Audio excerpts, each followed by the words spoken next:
నమస్తే, welcome to Ayushman భవ. Premature babies లో ఎలాంటి సమస్యలు వస్తాయి?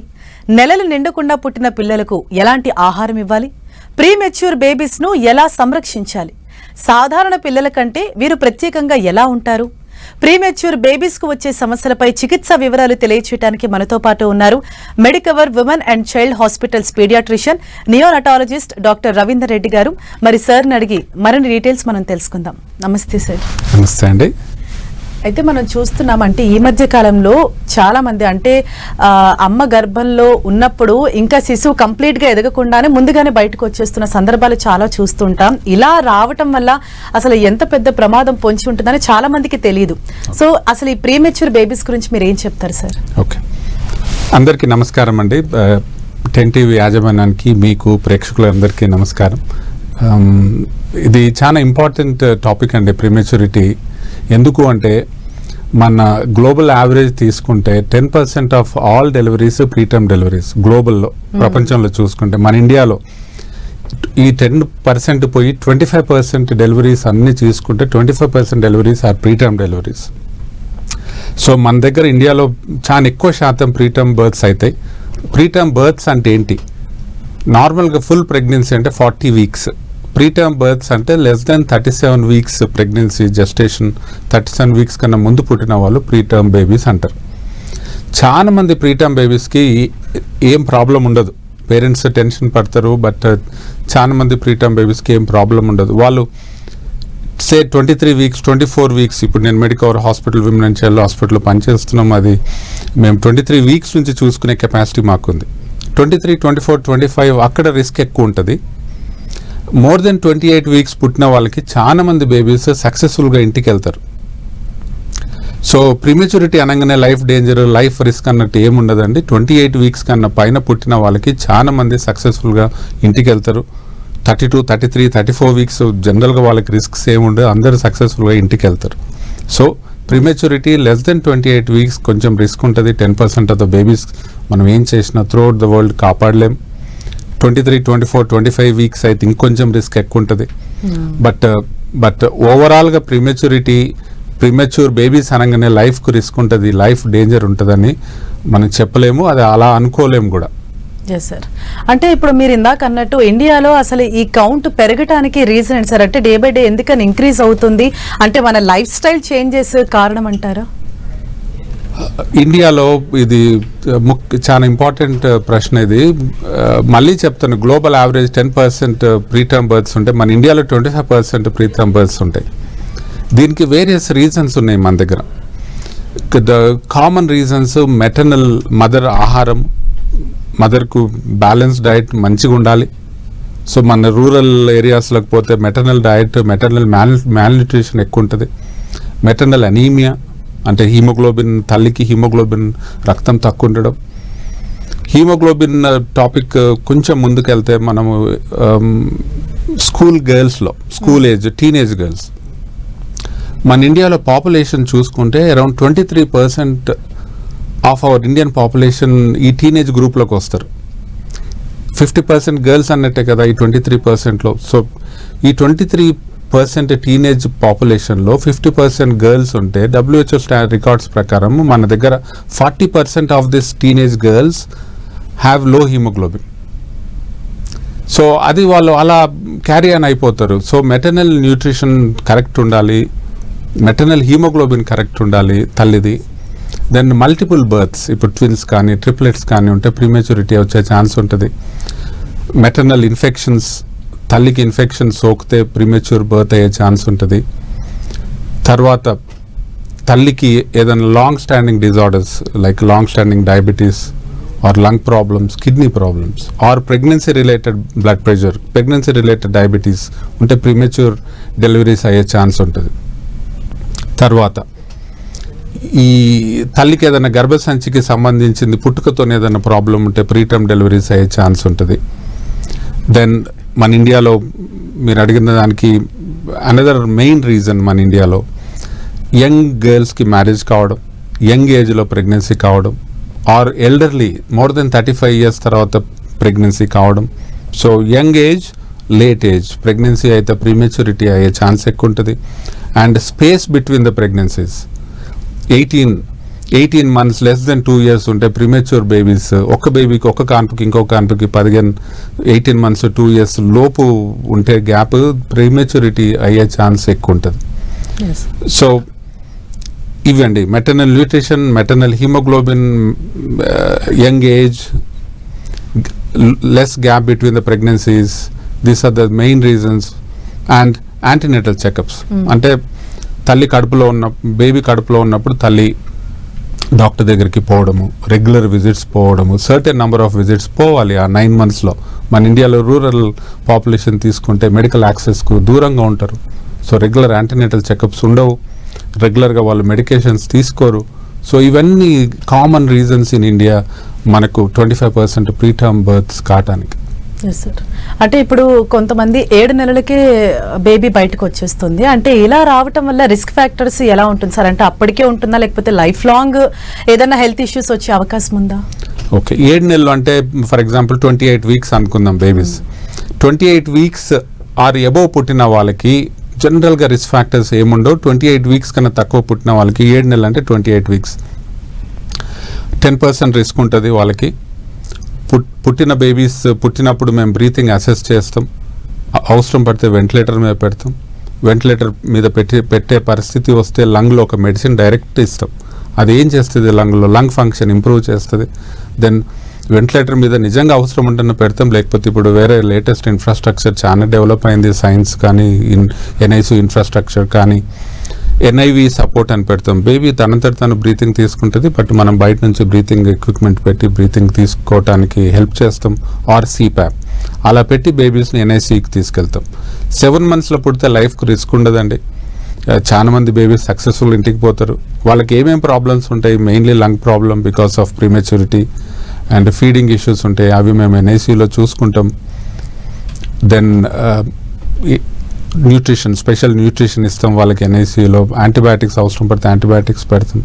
సో అలా రెగ్యులర్గా మానిటరింగ్ చేసుకుంటాం. వాళ్ళ ఇంటికి పోవడానికి 35-36 weeksకు ఇంటికి వెళ్తారు. అంటే 28 weeksలో పుడితే 35-36 weeks మినిమం వాళ్ళ హాస్పిటల్ ఉండవలసి వస్తుంది. అంటే ఎన్ని వారాలు అవి అరౌండ్ 6 to 8 weeks వాళ్ళ హాస్పిటల్ ఉండవలసి వస్తుంది. Yes sir. అంటే ఇప్పుడు జనరల్గా కొన్ని కేసెస్లో మీరు ఇందాక అన్నట్టు ఎన్ఐసిలో బేబీస్ని పెట్టాల్సి వస్తుంది. అంటే చిన్న చిన్న వైర్లు కావచ్చు, ఇంక్యుబేటర్స్, వెంటిలేటర్స్, అంటే ఇవన్నీ చూసి బయట ఉన్న పేరెంట్స్ చాలా భయపడిపోతూ ఉంటారు ఏం జరుగుతుందో ఏంటో అని.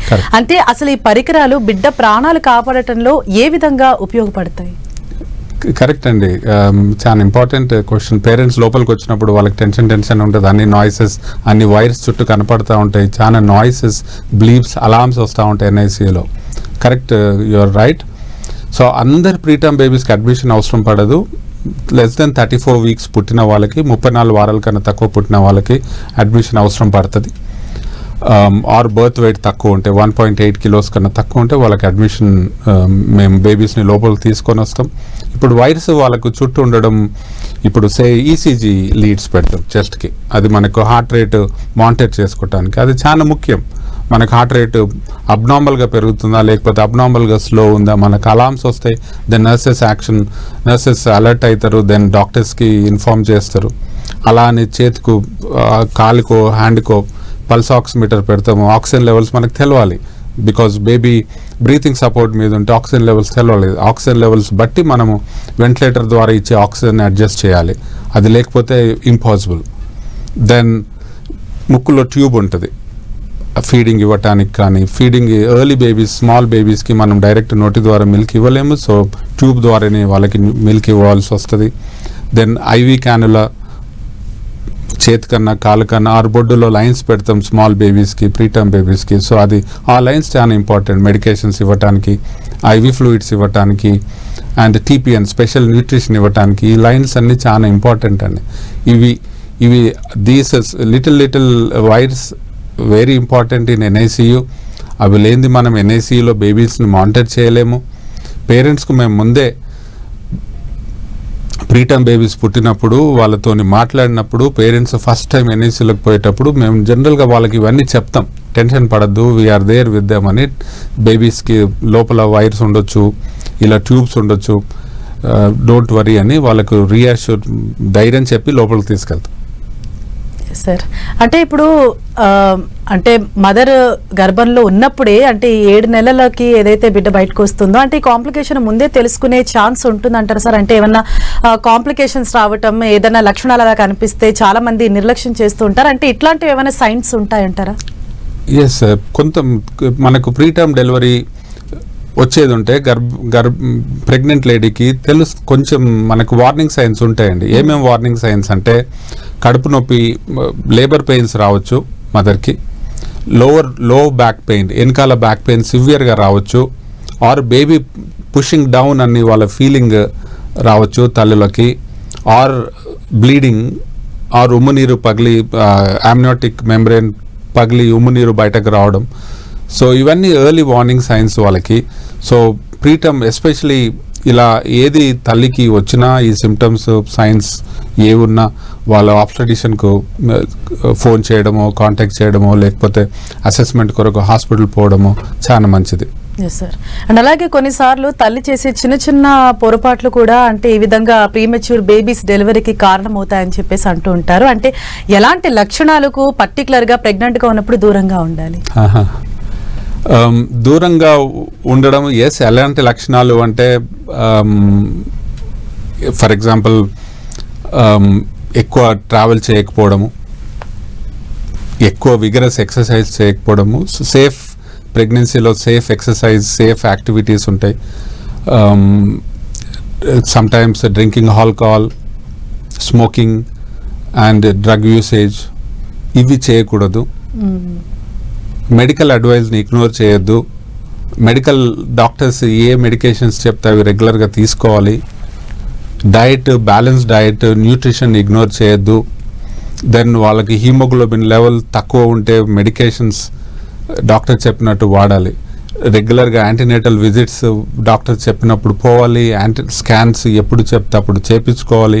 ఇవన్నీ డాక్టర్ చెప్పిన అడ్వైజ్ ఫాలో కాకపోతే దెన్ రిస్క్లో ఉంటారు. ఇప్పుడు for example diabetes or blood pressure తల్లికి కడుపులో ఉన్నప్పుడు రావచ్చు. సో న్యూట్రిషన్, డైటీషియన్ చెప్పిన డైట్ తల్లి పాటించాలి. డాక్టర్ చెప్పిన మెడికేషన్స్ వాడాలి. బీపీకి డాక్టర్ చెప్పిన మెడికేషన్స్ వాడాలి.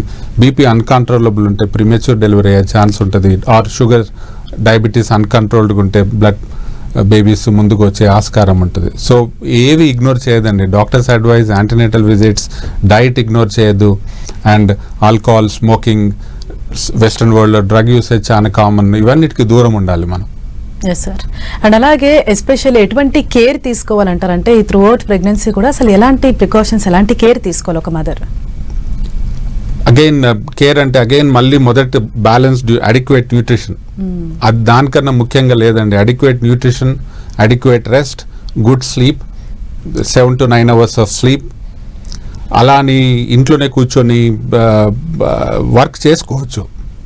కాకపోతే విగరస్గా ఎక్సర్సైజ్ చేయడము, విగరస్ యాక్టివిటీస్ ఇవన్నిటికి దూరం ఉండాలి. So good diet, good rest, good sleep and good medications. చాలా మంది 75% టర్మ్ బేబీసే కదా ఇండియాలో. 25% ప్రీ టర్మ్స్ అయితే 75% టర్మ్ బేబీసే. కాబట్టి 75% ఆఫ్ ద మదర్స్ ఫాలో అవుతున్నట్టే కదా. కొంతమందికి బ్యాడ్ లక్ ఉండి బీపీ మనం ఎన్ని మెడికేషన్స్ తీసుకున్నా కంట్రోల్ కాదు, ఎన్ని మెడికేషన్స్ తీసుకున్నా షుగర్ కంట్రోల్ కాదు. సమ్టైమ్స్ అన్ఫార్చునేట్ ఇన్ఫెక్షన్స్ రావచ్చు వాళ్ళకి, అది వాళ్ళ చేతిలో లేదు. మదర్కి ఇన్ఫెక్షన్ రావచ్చు, కొంతమందికి గర్భసంచిలో ఇన్ఫెక్షన్ రావచ్చు, అది వాళ్ళ చేతిలో ఉండదు. There are very very unfortunate అంటే unlucky families. But majority of the preterms will go home successfully. Yes sir. అంటే ఇందాక మీరు చెప్పినట్టు కొంతమంది బేబీస్ని ఎవరైతే ఎన్ఐసియులో పెడతామో అంటే ఎన్ఐసియులో ఒక బేబీ ఉంది అని అంటే కండిషన్ సీరియస్ అన్నట్టేనా, లేకపోతే ట్రీట్మెంట్ తర్వాత పూర్తిగా నార్మల్ అయిపోయి మళ్ళీ తర్వాత కూడా నార్మల్ లైఫ్ లీడ్ చేస్తుందా? ఎన్ఐసియు బేబీ పోయినంత మాత్రాన సీరియస్ అనుకోవద్దండి. Again seriousness depends upon the premature gestation. 23 weeks, 24 weeks మా హాస్పిటల్లో చూసుకునే కెపాసిటీ ఉంది. చాలా మంది 24 weeks, 25 weeks మెడికవర్ నుంచి ఇంటికి సక్సెస్ఫుల్గా పోయారు. అంటే normal pregnancy 40 weeks, 24 weeks, 23 weeks అంటే 4 నెలల ముందు పుట్టిన babies. Normal birth weight 2.8 kilos in ఇండియాలో. మన దగ్గర మా మెడికవర్ విమెన్ అండ్ చైల్డ్ హాస్పిటల్స్లో 500-520 grams నుంచి చూసుకునే కెపాసిటీ ఉంది, చూసుకునే ఇన్ఫ్రాస్ట్రక్చర్, చూసుకునే స్కిల్స్ మెడికల్ డాక్టర్స్ కానీ నర్సింగ్ టీమ్ కానీ ఉన్నారు. చాలా మంది ఇంటికి వెళ్ళారు, సక్సెస్ఫుల్గా ఇంటికి వెళ్ళారు. సో ఎన్ఐసికి పోయిన ప్రతి బేబీ లైఫ్ డేంజర్ అని కాదు. ఇప్పుడు 28 వీక్స్ అండ్ అబోవ్ అనుకోండి, so most of the babies you will go home. 32 weeks almost 99% babies go home. So ఎన్ఐసికి పోయినంత మాత్రాన డేంజర్ కాదు. It's mainly depends upon the birth weight, the gestation at birth and any serious complications in NICU. అవన్నీ complications లేకుండా మనం వాళ్ళని జాగ్రత్తగా చూసుకుంటే 24 వీక్స్ 60-70% సర్వైవల్ రేట్ ఉంటుంది. 24 వీక్స్ 600 గ్రామ్ బేబీస్ వాళ్ళని చూస్తే. అండ్ అలాగే సార్, చాలా మందికి ఉన్న డౌట్ ఏంటంటే, ఇప్పుడు ఎన్ఐసిలో బేబీని అడ్మిట్ చేశామని అంటే మదర్ ఫీడింగ్ ఇవ్వకూడదా, ఎత్తుకోకూడదా, చూడకూడదా, అంటే ఇలా చాలా చాలా డౌట్స్ ఉంటూ ఉంటాయి. అంటే ఇది నిజమేనంటారా? అది నిజం కాదండి. పేరెంట్స్ ఎన్ఐసిలోకి రావచ్చు. ఇప్పుడు స్మాల్ బేబీస్ వాళ్ళు ఇంక్యుబేటర్లో పెడతాం వాళ్ళని, స్మాల్ ప్రీటర్మ్ బేబీస్ని, వాళ్ళు పేరెంట్స్ ఎన్ఐసికి రావచ్చు. మేము ఎంత ఇన్ఫ్రాస్ట్రక్చర్ ఉన్నా ఎక్కడైనా వరల్డ్లో, అమెరికాలో అయినా మన దగ్గర అయినా, we are not less to western world. మనకు వాళ్ళ దగ్గర ఉన్న ఇన్ఫ్రాస్ట్రక్చర్ మన దగ్గర ఉంది. సో ఇన్ఫ్రాస్ట్రక్చర్ ఉన్నంత మాత్రాన that is not the only treatment for babies. Parents రావడం ఎన్ఐసికి చాలా important. Mother touch, mother milk, there is no powerful medicine than mother's touch and mother's milk. మేము ఎంత ఇన్ఫ్రాస్ట్రక్చర్ ఉన్నా పేరెంట్స్ సపోర్టు, పేరెంట్స్ ఆ ప్రేమ అనురాగము, మదర్స్ మిల్క్, మదర్స్ టచ్ బేబీకి ఉండాలి. పేరెంట్స్ మేము అలౌ చేస్తాం ఎన్ఐసిలో. వాళ్ళు వచ్చి బేబీతోని కొంతసేపు స్పెండ్ చేయొచ్చు, మదర్ బేబీస్ని ముట్టుకోవచ్చు. కేఎంసీ అంటాం, కంగారు మదర్ కేర్. అది పేరెంట్స్ మదర్ ఇవ్వచ్చు, ఫాదర్ కూడా ఇవ్వచ్చు.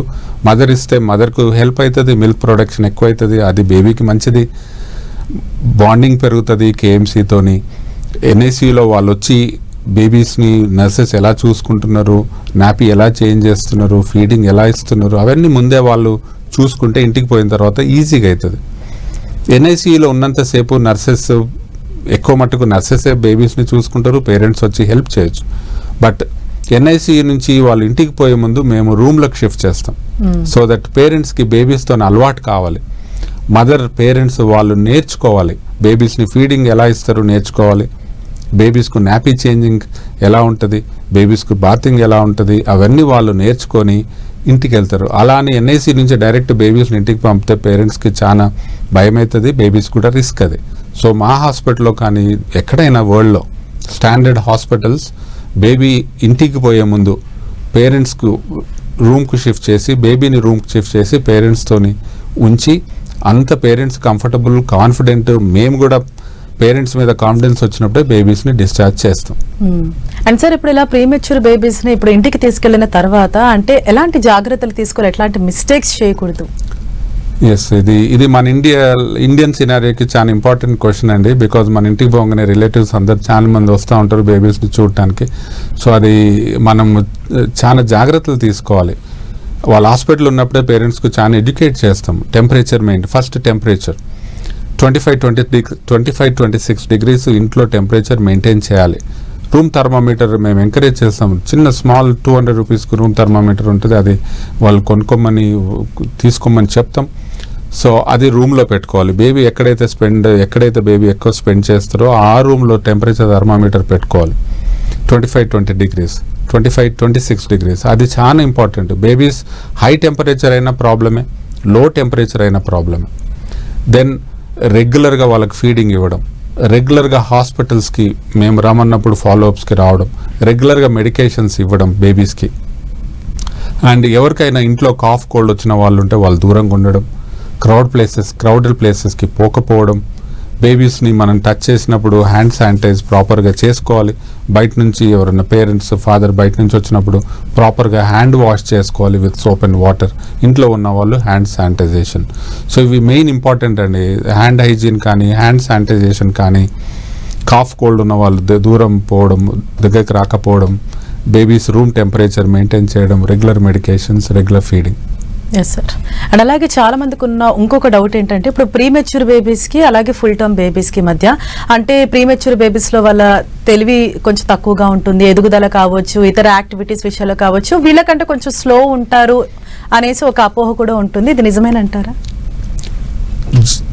జెస్టేషన్ పుట్టినప్పుడు తక్కువ జెస్టేషన్ 28, 26, 27 వీక్స్ పుట్టిన వాళ్ళకి కొంచెం లైఫ్లో ప్రాబ్లం ఉండొచ్చు. అలా అని అందరు 28 వీక్స్ 27 వీక్స్కి ప్రాబ్లం ఉంటుందని కాదు. Around 10% of the babies less than 28 వీక్స్కి వాళ్ళకు ప్రాబ్లం ఉండొచ్చు, లెర్నింగ్ డిఫికల్టీస్ ఉండొచ్చు, స్కూల్ పర్ఫార్మెన్స్ కొంచెం తక్కువ ఉండొచ్చు compare to other children, attention deficit or hyperactivity ఉండొచ్చు. ఓన్లీ 10% ఆఫ్ ద బేబీస్ కండి లెస్ దెన్ 28 వీక్స్ పుట్టిన వాళ్ళకి, 23 వీక్స్ పుట్టిన వాళ్ళకి కొంచెం ఎక్కువ శాతం ఉంటుంది. అది 23 వీక్స్ అయితే 25% of the babies will have problems in the future. But 28 weeks and above generally వాళ్ళకి ఏం ప్రాబ్లం ఉండదు. 27, 28 వీక్స్ 10% ఆఫ్ ద బేబీస్కి ప్రాబ్లం ఉండొచ్చు. బట్ అప్రాపరేట్గా వాళ్ళకి సపోర్ట్ ఇచ్చి, అప్రాపరేట్గా ఇంటర్వెన్షన్ వాళ్ళకి ఏది అవసరం పడితే అది మనం సపోర్ట్ ఇచ్చి, medications, physiotherapy sometimes it will help. అట్లా అని అందరు ప్రీమెచ్యూర్ బేబీస్కి లైఫ్లో ప్రాబ్లం ఉంటుందని కాదు. Majority they do well, they go to nice colleges, nice universities, they go in to nice professional courses. Yes sir. And అలాగే ఒకప్పుడుతో కంపేర్ చేస్తే, ఒకప్పుడు అంటే మన మదర్ టైం, అమ్మమ్మ టైంలో ఇవేవి లేకుండే. కాకపోతే ఇప్పుడు అంటే NICU అన్నది వచ్చిన తర్వాత అసలు ఈ NICU ఒక బిడ్డని సపోర్ట్ చేయటంలో ఎంతవరకు హెల్ప్ అవుతుంది? ఇప్పుడు వైద్య రంగం అసలు ఏ విధంగా ఉందంటారు? Thank you.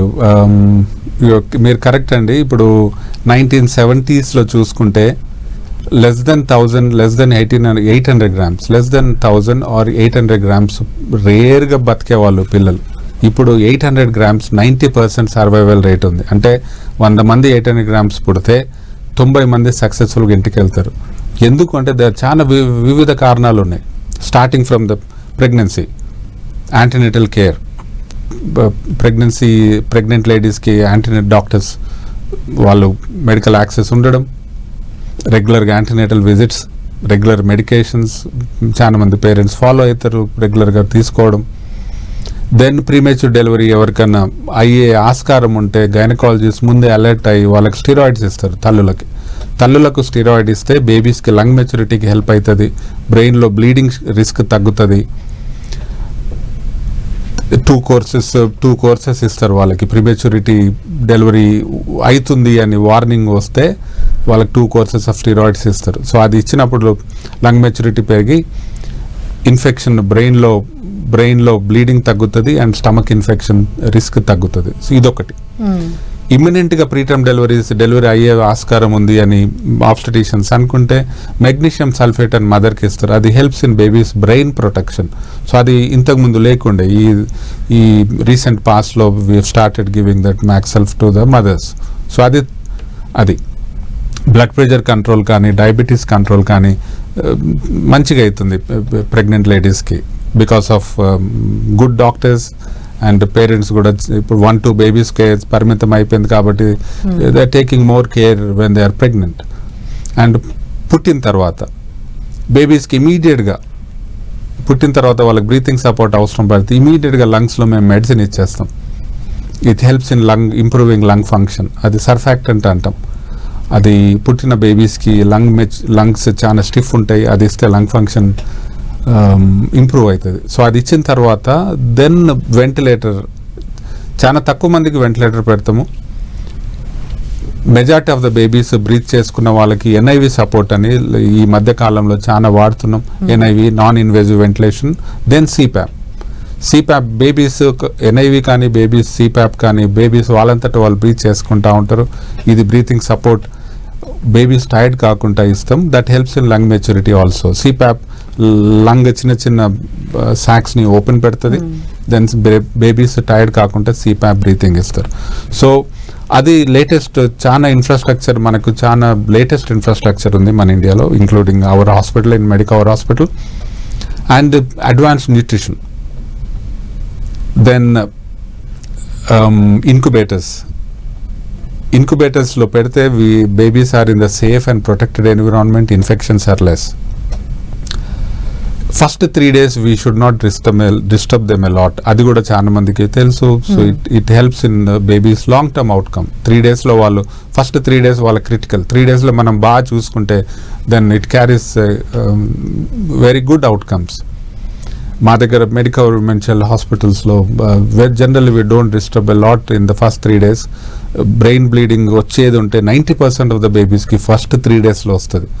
సో అందుకు తగు జాగ్రత్తలు మేము తీసుకుంటాం.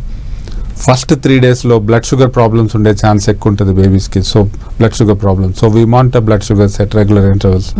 ఫస్ట్ 3 daysలో ఇన్ఫెక్షన్ వచ్చే ఛాన్స్ ఉంటుంది, ఎర్లీ ఆన్సెట్ ఇన్ఫెక్షన్ అంటాం. సో అది కూడా మేము జాగ్రత్త పడతాం.